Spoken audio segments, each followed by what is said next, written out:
Vamos à primeira carta de Pedro, capítulo 4, versículos 12 a 19.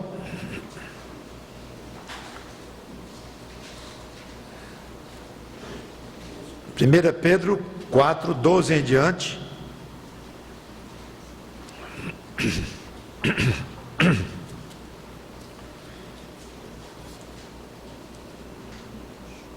O título da pregação é: Vem sofrimento, alegria à vista. Diz assim a palavra de Deus: Amados, não estranheis o fogo ardente que surge no meio de vós, destinado a provar-vos, como se alguma coisa extraordinária vos estivesse acontecendo. Pelo contrário, alegrai-vos na medida em que sois co-participantes dos sofrimentos de Cristo, para que também na revelação de sua glória vos alegreis exultando. Se pelo nome de Cristo sois injuriados, bem-aventurados sois, porque sobre vós repousa o Espírito da glória e de Deus. Não sofra, porém, nenhum de vós como assassino, ou ladrão, ou malfeitor, ou como quem se intromete em negócios de outrem. Mas, se sofrer como cristão, não se envergonhe disso. Antes, glorifique a Deus com esse nome. Porque a ocasião de começar o juízo pela casa de Deus é chegada. Ora, se primeiro vem por nós, qual será o fim daqueles que não obedecem ao Evangelho de Deus? E se é com dificuldade que o justo é salvo, onde vai comparecer o ímpio? Sim, o pecador. Por isso também os que sofrem segundo a vontade de Deus, encomendem a sua alma ao fiel Criador na prática do bem. Vamos orar. Obrigado, Senhor Deus, por este texto da Tua palavra, aparentemente contraditório, que fala de sofrimento e de alegria, mas o próprio texto nos ensina, assim como outras partes das Escrituras, nos edifica, nos dá conhecimento mais profundo da Tua palavra, para que possamos viver como crentes, dignificando o nome de cristão, e pessoas sem Cristo que sejam tocadas para a salvação. Em nome dele, Cristo, e pedimos e agradecemos. Amém. Parece jogo de palavras opostas. Vem sofrimento, alegria à vista, coisa de efeito, porque é óbvio que a alegria não está vinculada a sofrimento na nossa vida. Não é forçar muito, colocar um tema desse só para chamar a atenção, para ficar um título bonitinho. Eu resolvi fazer essa pergunta depois de ter lido o texto, porque a resposta pelo texto é óbvia. Não é jogo de palavras do pregador, não é criatividade em fazer um tema, ou um título bonitinho, que contrasta sofrimento com alegria, e não passando muito disso, e sendo apenas uma mera e bonita teoria de púlpito, mas que ninguém vai levar isso para a prática. Bom, podemos não levar para a prática, mas porque não quer, porque o correto é levar para a prática o que está na Bíblia. Então eu fiz questão de ler antes o texto, para vocês verem o quão claramente a Bíblia fala, de fato, neste texto e em outras passagens, fala da coexistência entre sofrimento e alegria, sim. Agora, se nós temos dificuldade de entender isto, e pior ainda, se temos dificuldade de viver isto, vamos tentar diminuir esta dificuldade, e é o que eu vou procurar hoje à noite, ajudar vocês, ajudar a mim próprio, mostrando o que a Bíblia diz, para nos ensinar a entender que sofrimento é para coexistir com alegria. Sim, não é só um jogo de palavras, nem do pregador, muito menos do Espírito Santo, que inspirou o apóstolo Pedro para escrever estas palavras.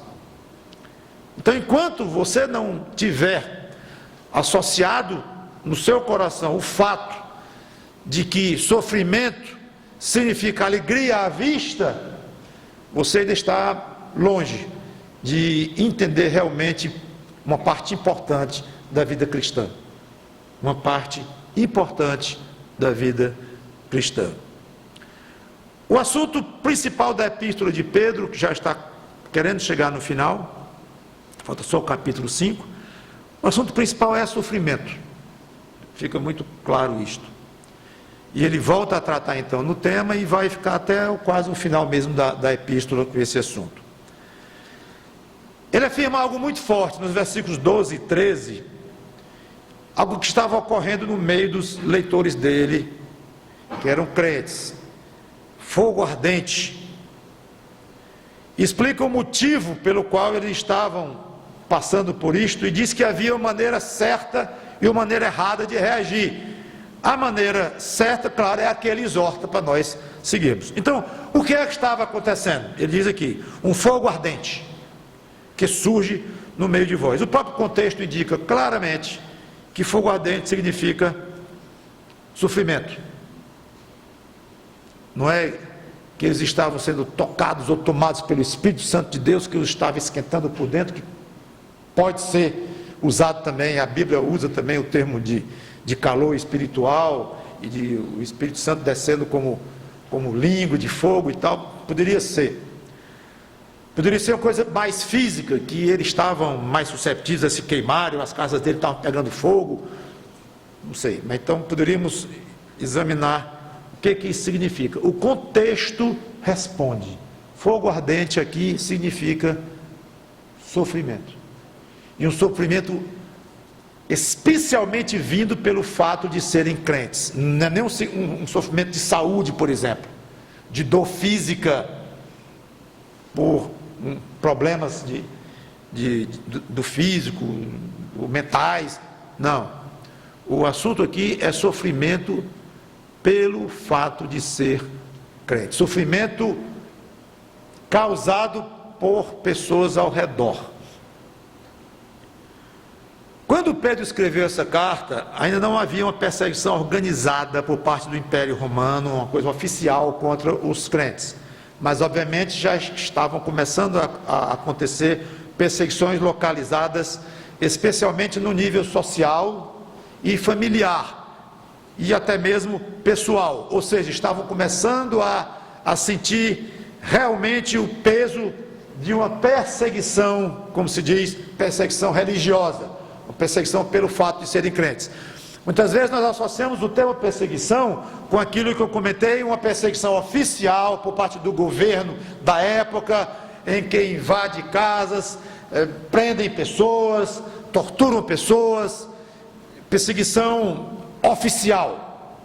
Mas é bom nós nem sempre fazermos a ligação entre uma coisa e outra, porque, sendo assim, nós, no Brasil, nesta fase da nossa vida, no início do século XXI, que não temos uma perseguição oficial, nós vamos jogar praticamente de lado toda passagem que fala de perseguição pelo fato de sermos crentes. Não é comigo, aqui não há perseguição, não sou preso, não sou proibido de ir para o culto, de falar em Cristo, então isso aqui não tem muito a ver comigo.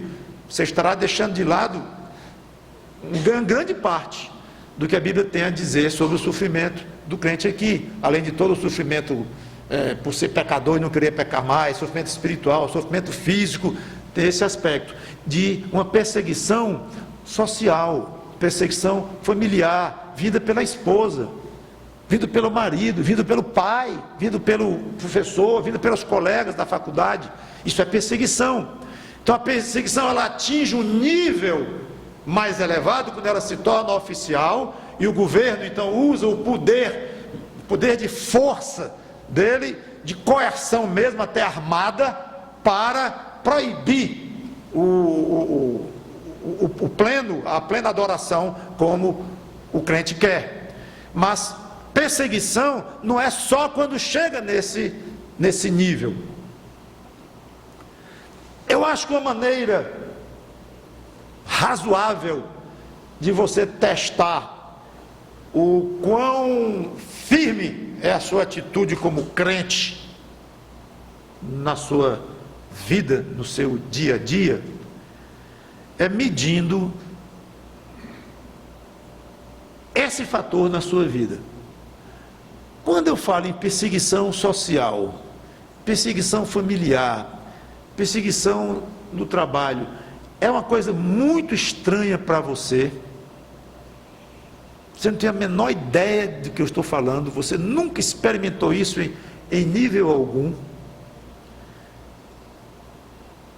Provavelmente, se isso acontece, pode ser uma indicação ou um indicador de que você está se expondo muito pouco como crente.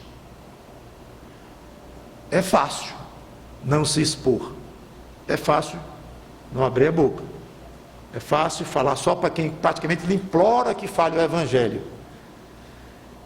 Muito fácil ficar calado, ficar quieto. Numa oportunidade em que num grupo, numa roda, num local, alguém fala de maneira negativa sobre o evangelho, a Bíblia, ou Deus, é fácil ficar calado. Por que eu vou me expor aqui? É muito fácil.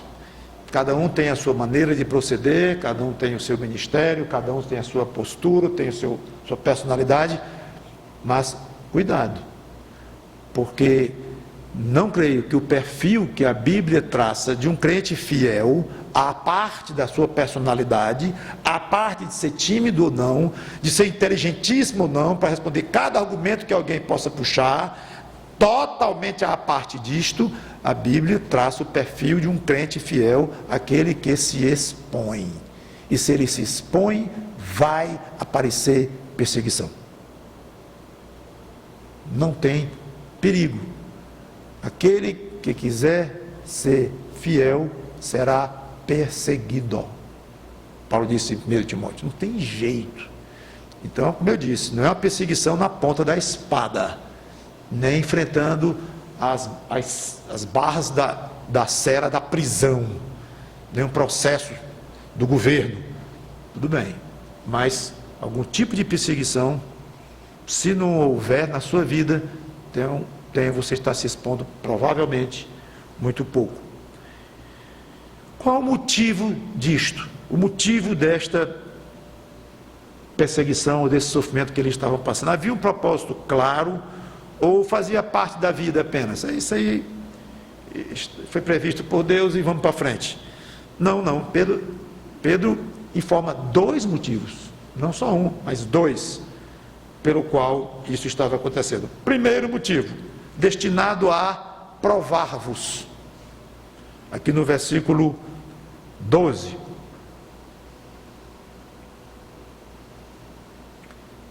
Não estranheis o fogo ardente que surge no meio de vós, destinado a provar-vos. Então, primeira resposta, óbvia, provação.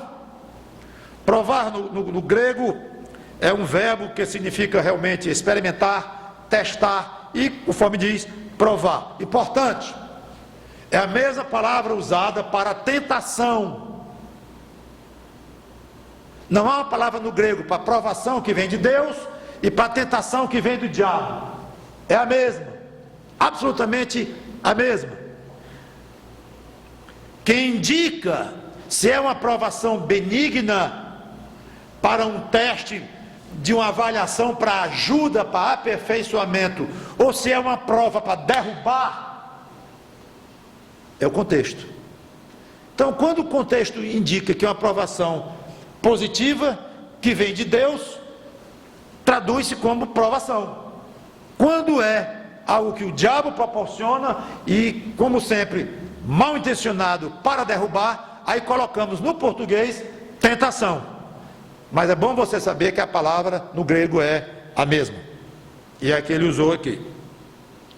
Então não era por acaso que os irmãos estavam sofrendo, mas havia uma finalidade específica. Provação. Ok? Provação de quem? Ou da parte de quem? Quem é que está providenciando, estava na época, esta provação? As frases seguintes respondem claramente, sobejamente, de Deus. Provém de Deus.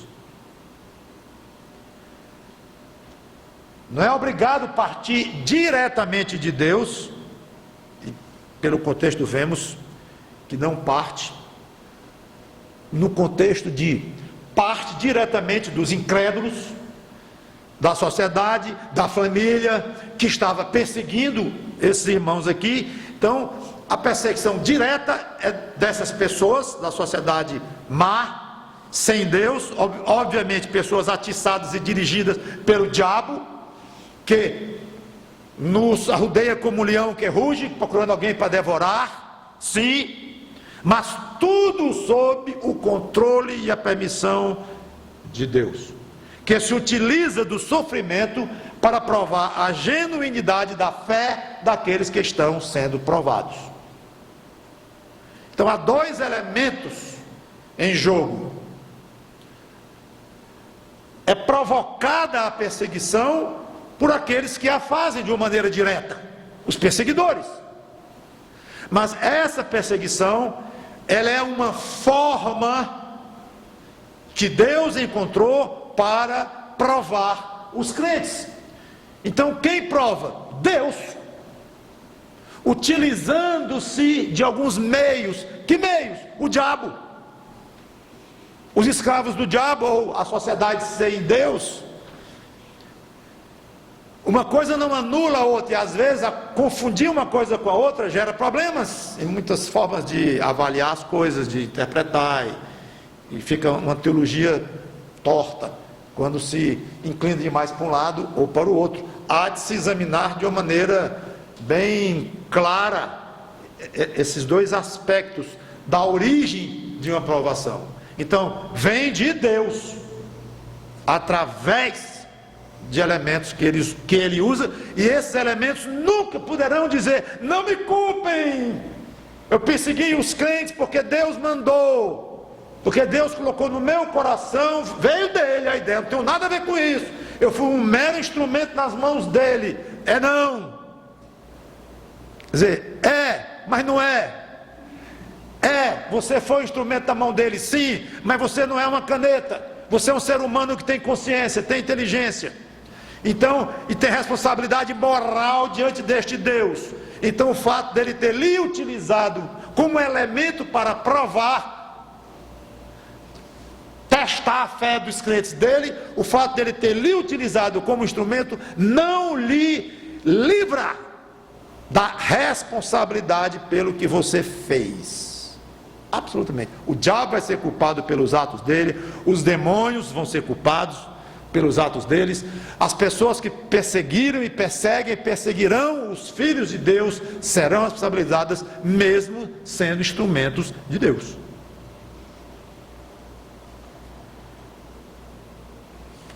Deus deseja nos provar, aqui um pequeno parênteses que eu quero abrir, deseja nos provar e expor a nossa fé aos olhos de quem?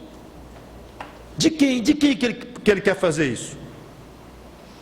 Primeiro dele próprio, Deus. Isso aqui só essa pergunta é muito interessante para uma pregação inteira, e eu vou tratar rapidamente e vou voltar ao texto, mas é muito interessante isto. Primeiro aos olhos dele mesmo, Deus. Mas um minutinho, ele não sabe todas as coisas? Não dava para ele avaliar exatamente o tamanho da nossa fé sem nos fazer sofrer? Ele não é onisciente? Para que tanto sofrimento, se ele poderia medir a nossa fé sem esse instrumento que ele utiliza-se, que é o sofrimento? Sim, ele poderia, claro. Mas é que além de prover a edificação pela provação, nós crescemos com isso. Ele se agrada de ver o crente mostrando fidelidade na prática. Agrada a ele. É fato. Ver o crente suportando dificuldades, resistindo, sofrendo, até o ponto de ser queimado vivo, quando chega a perseguição oficial mesmo, mais violenta. Deus se agrada disto, de ver o crente sofrendo em nome de Cristo, porque o próprio Senhor Jesus Cristo sofreu, vamos já falar neste assunto. E além disto, do agrado a Ele próprio Deus, Ele nos beneficia, porque Ele estica, Ele aumenta, Ele fortifica, Ele tonifica a nossa fé.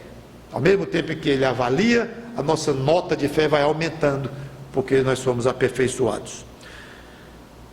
Ele vibrou quando Abraão levantou a mão com o cutelo, a faca na mão, para baixar em cima do filho querido Isaque. Então Deus, através de um anjo, segurou a mão de Abraão, e veja as palavras lá, Deus vibrando: agora eu sei que tu me honraste com a tua fé, eu sei que tu me temes, agora eu sei. Mas tu não sabias antes? Não, Senhor. É a maneira dele dizer: eu vi você agindo, Abraão, isso me alegra. Mas, Senhor, tu não está sabendo o tamanho do sofrimento que tu me impuseste, a tortura a que tu me impuseste, desde o dia que mandaste eu matar o meu próprio filho até esse minuto aqui. Sei, Abraão. Mas então o que, Abraão? É o que eu quis fazer, e tu vais servir de exemplo para milhões de pessoas que vão me seguir. Abraão, eu gostei demais da tua fé, isso me agradou, Abraão. Então imagine o prazer de Abraão, sofrimento aqui, ouvindo o próprio Deus, numa voz misteriosa, atestando a fidelidade de Abraão. Eu tenho a impressão que se perguntasse a Abraão quer trocar de novo, ele diria: quero passar de novo pela experiência. O sofrimento foi muito ruim, de matar mentalmente Isaac. Eu já estava praticamente com ele morto na minha mente, mas ouvir aquela frase do céu, ouvir o meu Deus, o meu querido Deus dizer que gostou da minha fidelidade, isso não tem preço, e não tem mesmo. Então a sensação, mesmo que ele não fale hoje audivelmente, mas a convicção que o Espírito Santo transmite no coração de um crente, mesmo sofrendo, mesmo perseguido, mas a felicidade que ele coloca dentro é tão grande, que é para ficar pequena a provação, ou o sofrimento em si. Este é o ponto. Então agrada a Deus, e Ele quer então que seja perante Ele mesmo essa prova. Segundo, é importante sermos provados aos olhos dos outros crentes. Claro, eu não vou citar a passagem, eu quero ir rápido aqui, mas é um testemunho poderosíssimo você ver o outro sofrer em nome de Cristo e passar pela provação, sair ainda mais edificado do que entrou. Isso lhe ajuda. Então você me ajuda quando você sofre em nome de Cristo e aguenta firme. Você me ajuda, eu lhe ajudo, nós nos ajudamos mutuamente. E eu pego um livro de 500 anos atrás, aquele irmão que morreu há 500 anos, me ajuda muito, pode me levar às lágrimas, lendo hoje, 500 anos depois, como é que ele suportou aquela provação, e ser surrado, e ser torturado, e ser queimado, ser enforcado, ser afogado, batizado entre aspas, até morrer afogado, como batizavam os anabatistas. Então é muito importante para a fé dos outros irmãos ver uma fé sendo testada. Terceiro, a importância de nós sermos provados diante do mundo, do próprio mundo.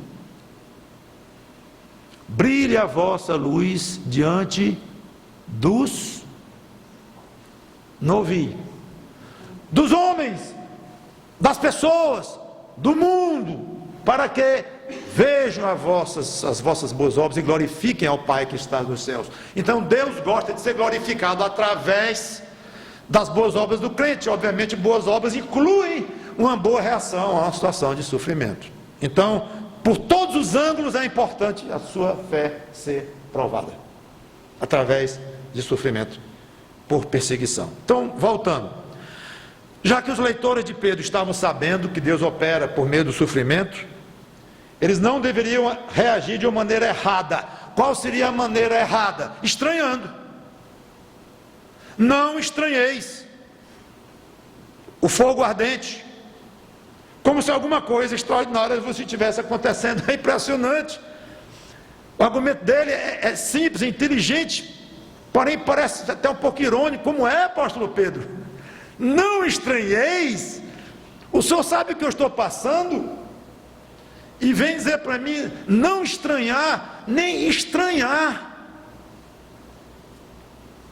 É isso mesmo, não estranhar. Sabe por que não é para estranhar, meu irmão? Pedro dizendo, porque é normal. Eu acho que ninguém vai chegar aqui e dizer, ih rapaz, essa semana foi difícil para mim, peguei uma virose. Ixi, uma virose? Que coisa estranha. E que você passou pelo quê? Ai, tive febre, fiquei todo doído. Que coisa esquisita.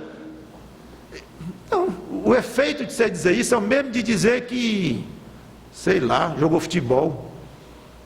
Eu peguei uma virose, foi. Porque você também pegou outro dia, e o outro pegou, e ele vai pegar de novo, e você também, todo mundo pega a virose. É normal, é natural. Ninguém estranha o que é natural. Agora, se surgir uma doença no meio de nós, esquisitíssima, que ninguém nunca ouviu nem falar, aí nós vamos achar muito estranho, ou mesmo não esquisita, mas rara. Que os anais da medicina dizem que 1 milhão de pessoas acontece uma vez, então é estranho, é esquisito. Mas Pedro quer exatamente mostrar que perseguição e sofrimento no meio dos crentes não tem nada de extraordinário. É apenas Deus provando o seu povo. Irmão, eu tenho sofrido por ser crentes. Grande coisa. Se algum irmão reagir assim, não acho que esse irmão é 5 não, viu? Porque ele está sendo bíblico. Grande coisa. Aliás, vou orar pelo irmão. Mas, quanto mais, tudo bem? Porque o que você está me dizendo é uma coisa normal. Eu já esperava que você sofresse por ser crente. Vamos ser francos. Não é assim que você reage quando é apanhado no meio de um sofrimento, quando você enfrenta uma dificuldade grande no lar, por ser crente, no seu trabalho, na sua família. Você faz exatamente o que Pedro diz para não fazer, e eu, muitas vezes. O que é? Estranhar. É o que é para não fazer. Estranhar. E aí você resiste, demora a se conformar, murmura, e diz que não é reclamação, não é só murmúrio, ou diz que não é murmúrio, é só reclamação, ou não é reclamação, é só queixa, mas não é queixa, é só gemido. Haja sinônimo para explicar o fato de que, inegavelmente, você está estranhando. Fora aquele que é pior, que se acha meio azarado, tipo de uma palavrinha que acho que é muito ofensiva a Deus. Agora, não é obrigado a usar a palavra, às vezes o conceito. Você quer ver uma palavra que, uma expressão que praticamente substitui essa de azarada, ou azarado? Isso só acontece comigo. Joga essa frase no lixo, nunca mais diga. Ou, vou dizer outra, por que isso acontece comigo? Ou, de novo, estou passando por isso, de novo, o que está havendo comigo? Sabe o que está fazendo? Você está estranhando, você está fazendo exatamente o que não é para fazer. Por isso é que eu disse, o irmãozinho chegar e dizer assim, natural, que você esteja passando por isso. De novo, eu sei. Eu sei porque não é tu. Não, mas eu também passo. É natural. O papo entre dois crentes é para ser assim, mas geralmente não é. Ai, meu irmão, não sabe o que aconteceu, eu tenho sofrido, tenho passado por dificuldades. Aí o outro irmão do lado de lá chora com ele. Mas que coisa, que absurdo. Não quer dizer que nós não vamos sentir o sofrimento que nós não vamos compartilhar o sofrimento com os outros, chorar com os que choram, está feito bobos, aí morrendo de dor e rindo, e sendo humilhado lá na escola todo dia pelo fato de ser crente, arranjaram até um apelido em você, aí você está feliz, rindo de orelha a orelha. Não é esse tipo de alegria superficial que nós temos no mundo, e que muitas vezes pode ser saudável, mas é pequena, é muito pobre, é meio espuma. Alegria porque, sei lá, encontrou uma promoção boa numa loja, legal, comprou uma camisa boa pela metade do preço, ótimo. Uma alegria porque um amigo querido ligou para você, ou porque você isso, aquilo, ótimo. Seu carro foi sorteado no consórcio, você fica alegre, ótimo. Mas são alegrias circunstanciais, alegrias que elas são criadas pelas circunstâncias ao redor. Então essas alegrias, elas podem ter uma vida muito curta, porque o carro você tirou 0 do consórcio, vai bater depois da manhã e vai acabar com metade do carro. Então, fica triste, aí a vida se acaba, porque bateu o carro. Novo, pastor, novo, tinha 50 quilômetros meu carro, aí fica triste. E eu então estava alegre, pulando, tirei o carro, no primeiro mês, no primeiro sorteio, com 50 prestações pela frente, já ganhei no primeiro mês. Ei, Deus ouviu minhas orações, que eu precisava tanto deste carro. Aí é um crente fiel, feliz, aí o carro bate, crente mais infeliz do mundo, o carro bateu. Aí sim, cadê aquele Deus que ouviu suas orações? Sumiu? Ou mudou o caráter dele, agora ele, de bonzinho ele virou malvado, porque bonzinho anteontem que ele deu o carro, e meio malvado hoje porque fez o carro bater, meio sádico. Que é isso? Isso é cristianismo, gente? Isso é maneira de viver a vida cristã? Então quando Pedro fala de alegria, e quando a Bíblia fala de alegria fruto do Espírito, não tem nada a ver em tirar o carro no consórcio, em comprar uma camisa com promoção. Não é isto, não é que os outros tipos de alegria, esses que eu descrevi, que fazem parte da vida, sejam errados em si. Eles se tornam errados como nós jogamos sobre eles, ou sobre esse tipo de alegria, mais força do que é para jogar. Nós roubamos, deixamos nosso coração ser roubados por aquelas alegrias, ou pelas tristezas que seguem aquelas alegrias. Nosso coração é tomado por esse tipo de emoção, alegria, tristeza, e a Bíblia dizendo, não, reserve um pedacinho pequeno para esse tipo de alegria e tristeza, que é normal, faz parte da vida, tudo bem, mas não jogue o seu coração inteiro em cima disso, joga um pedacinho, e o resto, o que fica? Ora, o resto você vai abrir para o Espírito Santo derramar um tipo de alegria estranha aos olhos do mundo, uma alegria meio sem sentido, uma alegria que permite que a gente faça uma pregação dizendo, vem sofrimento, alegria à vista. Esse negócio está meio maluco, não é maluco? Quer dizer, é aos olhos do mundo, e pior quando é meio maluco aos olhos do próprio crente, mostrando que o crente está bem parecidozinho com o do mundo, não está entendendo nem o título da pregação, nem entende, parece uma piada de mau gosto. Sofrimento, alegria à vista. Que coisa estranha, piadazinha esquisita desse pastor. Agora, para o crente que conhece o que é uma alegria do Espírito Santo, o carro pode ser 0 ou batido, e ser sorteado no primeiro mês ou no último, e você perder a sua roupa porque quem foi lavar botou sei lá o que demais e ficou tudo branco. A minha alegria, digo o crente, pensando, é muito mais profunda do que essas coisas que estão aqui ao meu redor, até mesmo do que com relação à minha própria saúde. Este é o ponto pelo qual nós estranhamos, sim, e Pedro não diz à toa. Por que Pedro diz isso aqui? Sabe por quê? Porque os irmãozinhos já estavam estranhando, muito provavelmente. Pedro já devia ter notícias, rapaz, tem crente triste, por causa da perseguição. Eles não eram acostumados, inclusive eram gentios. Pedro estava querendo para gentios, não era nem para judeus. Judeus já conheciam mais do que era perseguição religiosa, mas os gentios não, eram pagãos antes, E estava tudo bem com eles, adoravam não sei quantos deuses, e pronto, estava tudo em paz ali. Aí eles resolvem, de coração, entregar-se a Cristo, se convertem, tornam-se discípulos desse homem esquisito, chamado Jesus de Nazaré, polêmico, que morreu, dizem que ressuscitou, dizem que voltou para o céu, coisa esquisitíssima, começam a perseguir esses novos discípulos de Cristo, com uma doutrina estranha, que é um Deus só, 2 deuses, eles já brigam, não admitem nem um segundo, ele tinha 12 deuses, 12, agora só tem um, e eu gostaria mesmo que ele tivesse o segundo Deus, que eu gosto dos 12, eu gosto mais desses 2, então eu já fiz tudo para o meu irmão aqui, meu primo, ficar mesmo com 2 deuses, Jesus Cristo e outro, esquece os outros 10, não eram 12? Não vai, briga e é intransigente, e é cabeça dura, é só um tal de Jesus Cristo, agora não sai, morre por isso. Então isso causou perseguição a eles, e eles estranharam, não estavam acostumados com isso.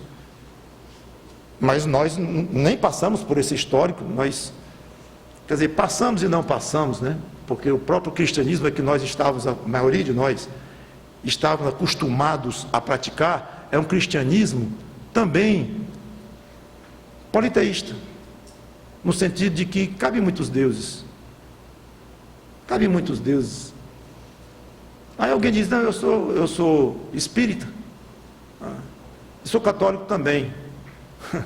Mas, meu amigo, não é que eu vou falar mal de um de outro, mas que os próprios dogmas deles não batem.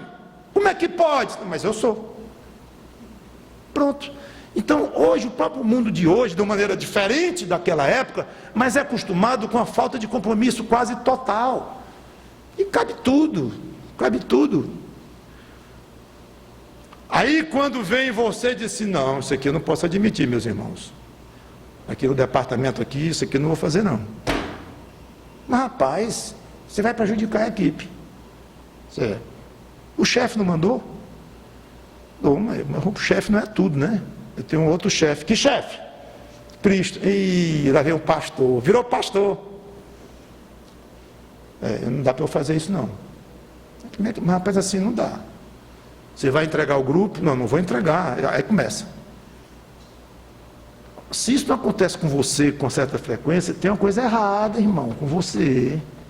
Porque o mundo aí é muito submerso no pecado. Não nota quando tem mentira, quando tem roubo, quando tem calúnia, difamação, inveja, ambição, suborno. Não nota, está tudo embolado, tudo misturado. E quando vem um crente que diz isso aqui, não, eu não faço, eles estranham. Aí perseguem. Aí quando persegue, aí o crente estranha. Aí pede assim, não tem sentido, gente, é um contrassenso. Porque você devia chegar em casa, mulher, tu nem sabe, estou morto de alegre, estou sendo perseguido lá no trabalho. Glória a Deus por isto. Perseguido por quê? Por causa da postura minha. Não é uma coisa fanática, não é uma coisa tão agressiva, uma pregação de um evangelho agressivo, que inibe os outros e que tem a tendência de exaltar você próprio, você se fazendo como fosse o santinho do grupo. Não precisa isto, não precisa uma postura superior, não precisa esmagar o outro, não.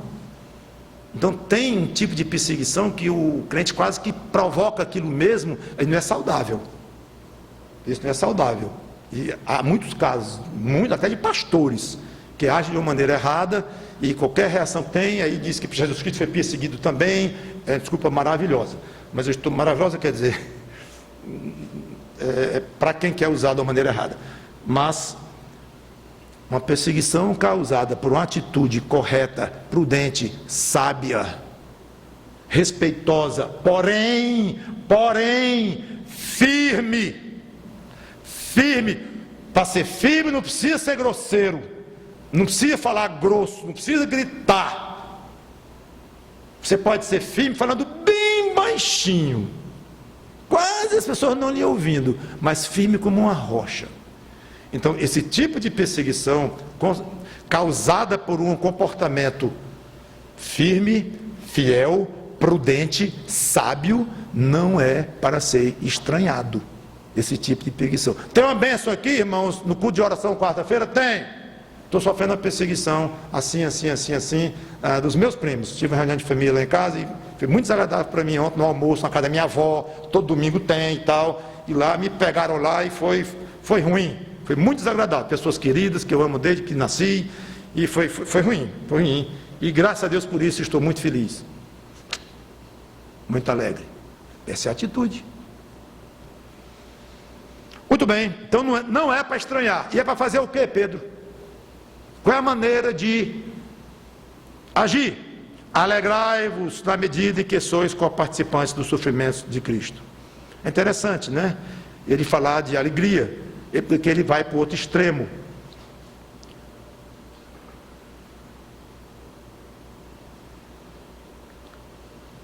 Eu fiquei pensando, por que Pedro não disse assim?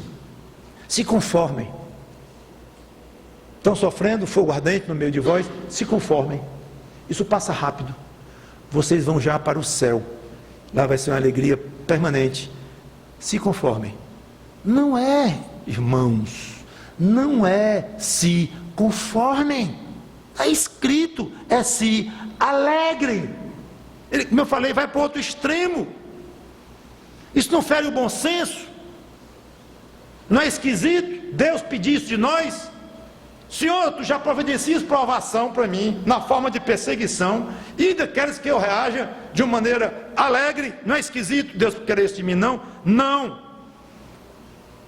Já expliquei alguns motivos, e tem mais um aqui que Pedro coloca. Estamos participando dos sofrimentos de Cristo, quando acontece isso conosco. Olha o motivo, mais um.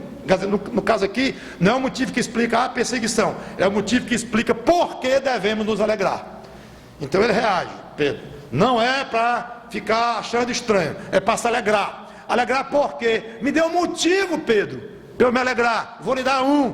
Você se torna participante do sofrimento de Cristo. O que significa exatamente isto? É difícil saber o que Pedro tinha precisamente em mente. Duas sugestões principais. Primeira, nós estamos sofrendo como Cristo sofreu, espécie de um modelo dele. Então Cristo sofreu muito, ele foi extremamente perseguido até o ponto de ser crucificado numa cruz. Então quando você sofre pela fé nele, Cristo, você está sendo um modelo dele, passando pelos caminhos que ele passou. Então nesse sentido você está sendo co-participante do sofrimento de Cristo. Explicação 1. Explicação 2, um pouquinho mais complexa. A obra redentora de Cristo já foi consumada na cruz, mas a realização desta salvação continua sendo feita todo dia, acompanhado por sofrimento de quem se converte. Então há um aspecto em que falta a igreja de Cristo sofrer muito até ele voltar para reinar. A igreja, o que é de Cristo? O corpo, ele sendo o cabeça. Quando sua unha está inflamada, você tem um corpo que está sofrendo, mas o seu corpo inteiro fica com febre, o seu corpo inteiro fica mole, indisposto. Então você inteiro sofre. Então há um princípio. Paulo desenvolve isso melhor, porque Pedro aqui não deixa nem claro se ele quer dizer isso, como já expliquei. Há passagens em que Paulo deixa isso claríssimo. Mas há um princípio em que o sofrimento dos crentes, ou do corpo de Cristo, que são os crentes, é sofrimento de Cristo também. Do jeito que o sofrimento de um pé é o sofrimento do corpo inteiro, porque o corpo é ligado, não dá para desligar. Então pode ser esta a explicação. Lembra como Jesus perguntou a Saulo de Tarso, quando ia persegui-lo, e apareceu para ele: Saulo, Saulo, por que persegues os meus discípulos? Foi assim que ele perguntou. Alguém se lembra? Por que me persegues? Eu nem te conheço, não sei nem como é o teu rosto, como é que tu vens me acusar que eu te persigo? Saulo, quando você persegue esses crentes aí que estão declarando fé em meu nome, você está me perseguindo. Então, ele se identifica perfeitamente com o nosso próprio sofrimento. Isso é uma coisa belíssima, sabemos que Cristo sofre com o seu sofrimento. É como se ele, Cristo, dissesse: não se abale muito com os seus sofrimentos em meu nome, eu estou sofrendo também. Nós estamos sofrendo juntos. Eu sou seu companheiro de sofrimento. Quando você foi constrangido lá naquela sala de aula e começaram a lhe chamar de pastor, ironicamente você ficou morrendo de vergonha, eu estava constrangido também junto com você. Era a mim que eles estavam gozando. Antes de você, nós estávamos sofrendo juntos. Cada vez que você sofrer pelo nome de cristão, Cristo está sofrendo junto com você. Então, se é isso que Pedro diz aqui, apesar de que estou dizendo, Paulo diz isso claramente, então não estou em cima de algo teórico, a doutrina existe do que eu estou dizendo aqui, e pode ser que Pedro esteja se referindo a ela ou não, mas ela existe, ela está lá. Então, estando ou não, fica o ensino, e fica também a explicação lógica, porque é razoável a ideia então de se alegrar quando nós sofremos. Agora, novamente, o motivo da alegria é um motivo espiritual, um motivo mais profundo. Não é porque comprou uma camisa barata, gente.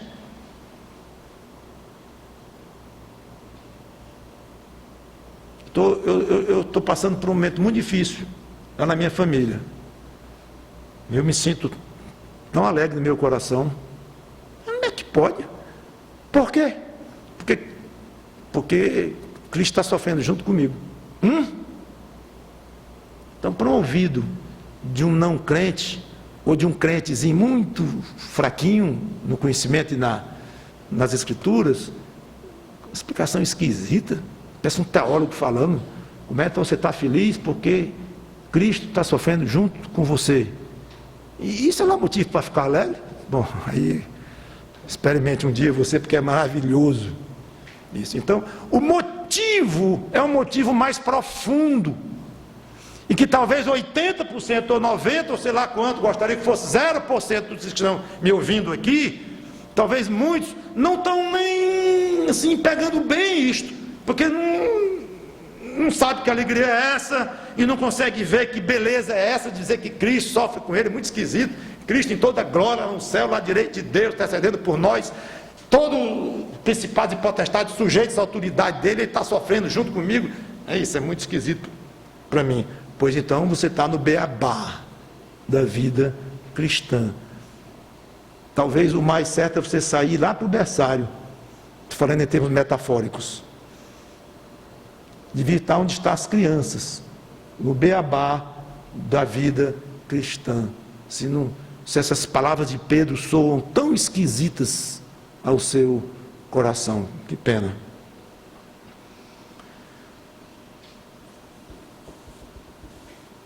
Pedro deixa claro que o sofrimento aqui não é definitivo, deve ser encarado como coisa secundária, porque diz aqui, já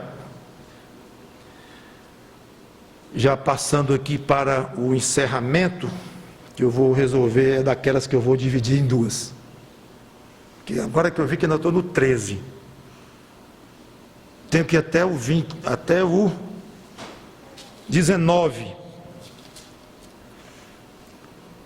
vou com 50 minutos de pregação, então vamos encerrar aqui, que eu não quero passar muito disso. Obviamente, se eu for desenvolver tudo, vai ser outro tanto.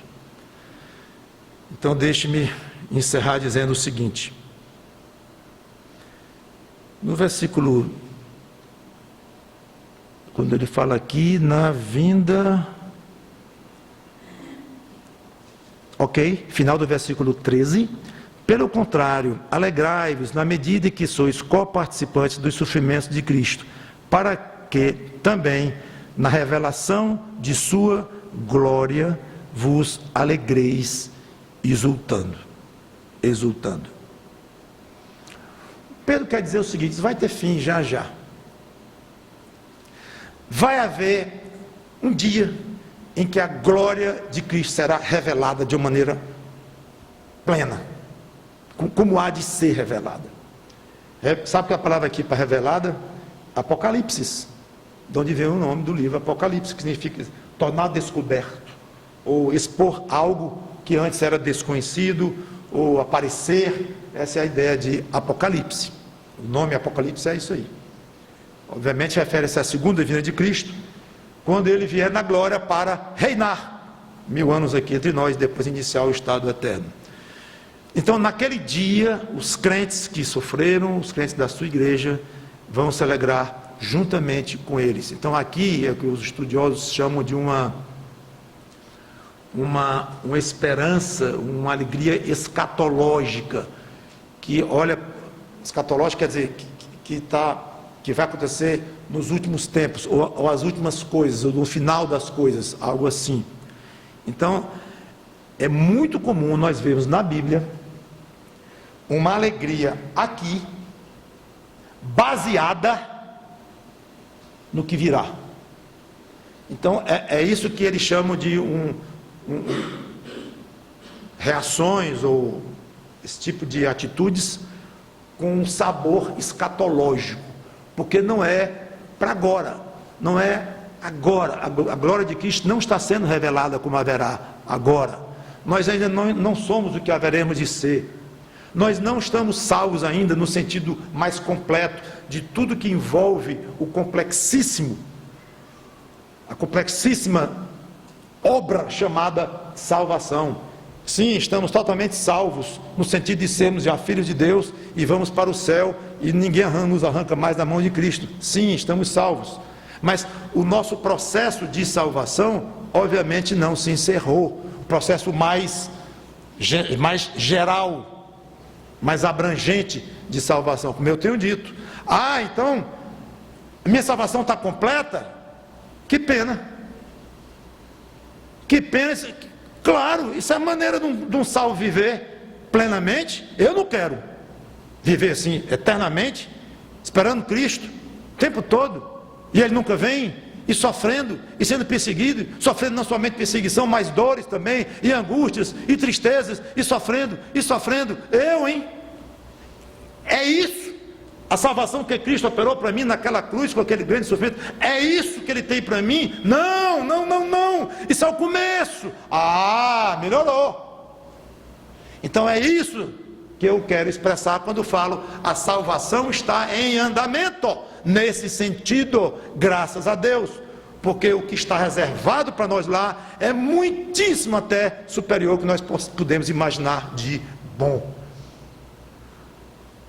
O problema é que para viver escatologicamente, ou seja, para você viver hoje nas dificuldades e sofrimentos e perseguições de hoje, você conseguir lá no coração ter uma alegria por causa do que vem, você ter uma esperança muito firme pelo que vem, você projetar o que vem de tal forma que o que está aqui fica secundário, é muito difícil. Difícil como? Porque é preciso uma dedicação muito grande às coisas espirituais. E só se adquire isto com uma mistura, um conjunto de atitudes de coração, de leituras, de meditação, de oração, de quebrantamento de espírito, de confissões diante de Deus, da própria fraqueza o tempo todo, e uma prática insistente, quase obsessiva, para não dizer obsessiva mesmo, de boas obras, do que é bom, do que é benigno, uma luta mais do que obsessiva contra o pecado. Tudo isso é duro, é dificílimo, muito mais do que ganhar o salário do mês, ou lutar pela nossa sobrevivência aqui. Então o crente chegar num ponto em que ele consegue viver escatologicamente, ele está tão convencido do que vem, que aquilo entra no coração dele, e a vida dele e as reações dele vão ser em função do que vem, em vez do que está aqui. Por isso é que tem crentes que às vezes você conhece, parece assim meio desligado do mundo, mas desligado do mundo não é como a gente imagina aqueles gurus orientais falando assim, meu filho. Não é isso. Isso é só uma imaginação aí quase de brincadeira. Quando eu digo meio desligado do mundo, é exatamente, ele quase não consegue conversar muito coisas daqui. Não interessa muito. E dinheiro, bens, perdas, ganhos, tem pouco efeito para ele. Não vou dizer que ele não se alegra circunstancialmente com o ganho, não acha bom quando tem uma perda. Sim, mas é pequeno. Não é que ele acha ruim que vai ter que fazer uma ressonância magnética, acha muito ruim, mas vai dar um jeito de glorificar Deus lá dentro do tubo, falar para o médico, ele vai dar um jeito de encontrar alegria naquilo ali, e aí fica pequeno, não é? Ai, vou fazer uma ressonância, vou fazer um exame, vai ficar o mundo, a vida dele toda em função daquilo, e a escatologia, as coisas que vêm na frente, zero, ou quase zero na vida dele. É isto o que Pedro está nos ensinando. Aí ele diz, para que na revelação da sua glória vos alegreis exultando. Vocês notaram que alegria e exultação é sinônimo? Pedro, precisava botar os dois termos juntos? Está lá no original? Está lá, um ao lado do outro. Pedro aqui, que ele quis realmente fazer sobrar. Vos alegreis exultando. Pedro, como é que eu posso sair lá para fora? Acho que é redundância que chamam isso, né? Nem sei, é um vício de linguagem. Eu entrei lá para dentro. É óbvio que você não vai entrar lá para fora, nem vai sair lá para dentro. É claro, Pedro, é claro que eu não vou me alegrar entristecido. É claro que se eu for me alegrar é exultando. É óbvio, Pedro, eu sei. Sou um pescador, mas não sou assim tão ignorante, não. Além do mais, eu estou sendo tomado aqui, cada palavra minha, pelo Espírito Santo no que eu estou escrevendo. Eu sei, eu quero é que sobre, eu quero dizer, eu vou entrar para dentro, lá para dentro mesmo, quer que eu diga de novo? Mais para dentro do para dentro, pronto, eu quero ser óbvio, para transbordar em vocês o fato, deixar transbordante, que eu quero, vocês saibam, alegria para o crente perseguido é alegria alegre. Óbvio, é uma exultação exultante. É exatamente isso que nós devemos tentar ter na nossa vida no dia a dia, olhar para frente e saber que quando Cristo voltar, essa alegria será então redobrada e aumentada e aperfeiçoada. Vamos orar. Obrigado, Senhor Deus, pela Tua palavra, que o Teu Espírito Santo tenha tocado corações, como eu pedi no início da pregação, para nos ajudar a entender melhor as coisas do alto e para levar pessoas a Cristo, pessoas que sofrem também, obviamente não por uma perseguição por causa de Cristo, mas que precisam desesperadamente dele, como aliás a segunda parte do texto fala disto, mas vamos deixar para outra vez. Muito obrigado pelo privilégio de falar a Tua palavra e o efeito em nós, Senhor, que seja realmente muito edificante, muito positivo, muito prático. E salva pessoas com esta pregação. Te pedimos em nome do Senhor Jesus Cristo. Amém.